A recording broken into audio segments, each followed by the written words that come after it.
Hello friends, வாங்க இப்போ நம்ம என்ன பார்க்க போகிறோம்னா வல்லாரக்கீரை பொடி எப்படி செய்கிறதுங்கிறத வாங்க பார்க்கலாம். இங்கே பாருங்கள் ஃப்ரெண்ட்ஸ், கடலப்பருப்பு 100, உளுத்தம்பருப்பு 100, கடலை கொஞ்சம், இது கடலக்கொட்டை கொஞ்சோண்டு, ஒரு பூண்டு, அதாவது வந்து ஒரு பூண்டு எடுத்து ஒரு 10 பல் வரும் பூண்டு, நெல்லிக்காய் சைஸு புளி, 10 பாஞ்சி வரமிளகா.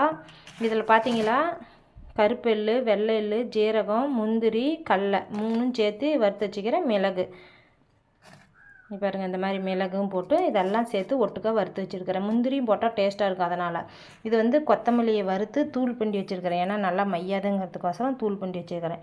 இது எல்லாம் வறுத்து ஆற வச்சுக்கணும். அடுத்து பார்த்தீங்களா வல்லாரக்கீரையை வந்து நல்லா காய வச்சு அதில் ஒரு பிடி 50 கிராம் வல்லாரக்கீரை காய வச்சது வந்துருக்குது. அதில் கருவேப்பிலை கொஞ்சோண்டு போட்டு நான் வந்து அவசரப்பட்டு நுணுக்கிட்டேன். இந்த மாதிரி இப்படி பாருங்கள், இப்படி கையில் நுணுக்குனாவே இப்படி சவுண்டு வரணும். பாருங்கள், இந்த மாதிரி நுணுக்கி வச்சுக்கணும். காய வச்சதை இந்த மாதிரி நுணுக்கி இந்த அளவுக்கு வறுக்கணும். காய வச்சு வறுத்து எடுத்துக்கணும். இப்போ என்ன பண்ணணும்னா இது ஃபுல்லாக போட்டு ஒரு தரம் அரைக்கணும். கொஞ்சம் ஒரு அரை இதை அரைச்சிக்கிட்டோம்னா தான், இல்லைன்னா திப்பியாக இருக்குன்னு வச்சுக்கோங்களேன். அதனால் இதெல்லாம் மிக்சியில் போட்டு அரைச்சிக்கலாம். இப்போ அந்த பருப்பு எல்லாம் அரைச்சி வெட்டி இந்த தூளியை அதில் கொட்டி அரைச்சி எடுத்துக்கலாம். அரைச்சி எடுத்தால் வல்லாரக்கீரை பொடி ரெடி. வாங்க ஃப்ரெண்ட்ஸ், நம்ம வல்லாரக்கீரை பொடி ரெடி ஆயிடுச்சு. இங்கே பாருங்கள், இதில் நான் வந்து கடலப்பருப்பு, உளுத்தம்பருப்பு, கடலக்கொட்டை இது 3ம் வந்து போட்டிருக்கிறேன்.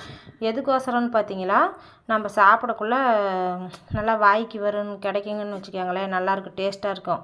அதனால் இதில் கொஞ்சோண்டு தூவி விட்டுக்கிறேன். நம்ம வல்லாரக்கீரை பொடி ரெடி ஆயிடுச்சு. பாருங்கள், சாப்பாட்டுக்கு, இட்லிக்கு, தோசைக்கு, சப்பாத்திக்கு எல்லாமே சாப்பிட்டுக்கலாம். 2வது பொடி தோசையாகவும் யூஸ் பண்ணிக்கலாம். நல்லாயிருக்கும். நீங்களும் செஞ்சு பாருங்கள். உங்களுக்கு செய்ய முடியலன்னா என்னோடய வாட்ஸ்அப் நம்பருக்கு ஆர்டர் செய்யுங்க. உங்கள் வீடு தேடி வந்துடும். நம்மக்கிட்ட வல்லார பொடி மட்டும் இல்லை, கருவேப்பிலை பொடி, இது முருங்கை பொடி, எல்லா இட்லி பொடி, சாம்பார் பொடி, கறி மசாலா எல்லா ஐட்டமும் நம்மக்கிட்ட இருக்குது. அது மட்டும் இங்கே பார்த்தீங்களா பாம்பே அல்வாவும் இருக்குது. இங்கே பாருங்கள், எள்ளு உருண்டையும் இருக்குது. நீங்கள் வேணுங்கிறவங்க என்னோடய வாட்ஸ்அப் நம்பர் பாருங்கள், என்னோடய சேனலில் இருக்குது. என்னோடய சேனலில் போய் பார்த்தீங்களா தெரியும். எள்ளு உருண்டெல்லாம் நல்லா இருக்குங்க. பார்த்தீங்களா, உங்களுக்கு பார்க்கலே தெரியும். இந்த மாதிரி எண்ணெய் பாருங்கள், எப்படி எண்ணெய் இதுங்குதுன்னு பார்த்தீங்களா. இங்கே பாருங்கள், தெரியுதுங்களா. நல்லா சாப்பிட்டா சூப்பராக இருக்கும் சாப்பிட்றதுக்கு. அது மட்டும் இல்லை, நம்மக்கிட்ட ஷாம்பு, சோப்பு இந்த மாதிரி ஐட்டமும் இருக்குது. வேணுங்கிறது என்னோடய வாட்ஸ்அப் நம்பருக்கு போய் ஆர்டர் பண்ணிக்காங்க மக்களே. சப்போர்ட் பண்ணுங்க மக்களே. பிடிச்சிருந்தா சப்போர்ட் பண்ணுங்கள். சப்ஸ்கிரைப் பண்ணிக்காங்க, லைக் போடுங்க மக்களே.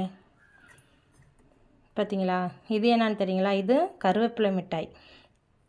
இது வந்து கருவேப்பிலை மிட்டாய். இது வந்து எள்ளு உருண்டை, இது வந்து கருவேப்பிலை மிட்டாய். இங்கே பாருங்கள், நீங்கள் பார்க்கலே உங்களுக்கு வித்தியாசம் தெரியும். பாய் மக்களே.